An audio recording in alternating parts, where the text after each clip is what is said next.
হেই আসসালামু আলাইকুম, welcome to Imran blogs.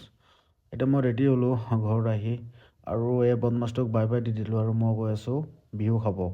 আমাৰ গাঁৱতে আজি হ'ল ভোগালী বিহু, চবকে ভোগালী বিহুৰ শুভেচ্ছা জ্ঞাপন কৰিলোঁ। আজি হ'ল উৰুকা। মই আহিলোঁ বিশালহঁতৰ ঘৰত, সেয়া বিশালে মোক চাই হাঁহি আছে। আৰু এয়া দাদা পিঁয়াজ কাটি আছে, বাইদেৱে পিঁয়াজ কাটি আছে।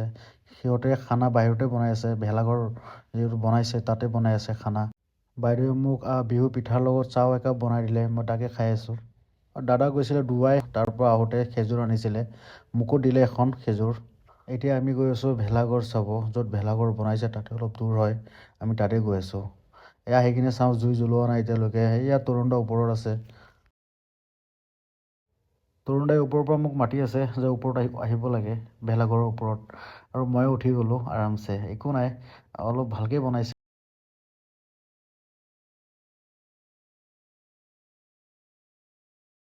বদমাছটোক মই ক'লোঁ যে বিহুৰ শুভেচ্ছা জনা চবকে।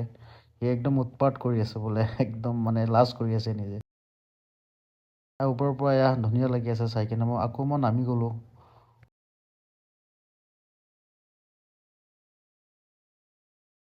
জুবিন দা অবিহনে এয়া বিহু পাতিব লগা হৈছে, যিহেতু জুবিন দা আমাৰ মাজত নাই।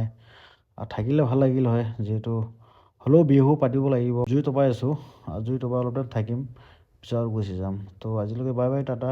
নেক্সট আকৌ আহিম। চবকে ভোগালী বিহুৰ শুভেচ্ছা জ্ঞাপন কৰিলোঁ।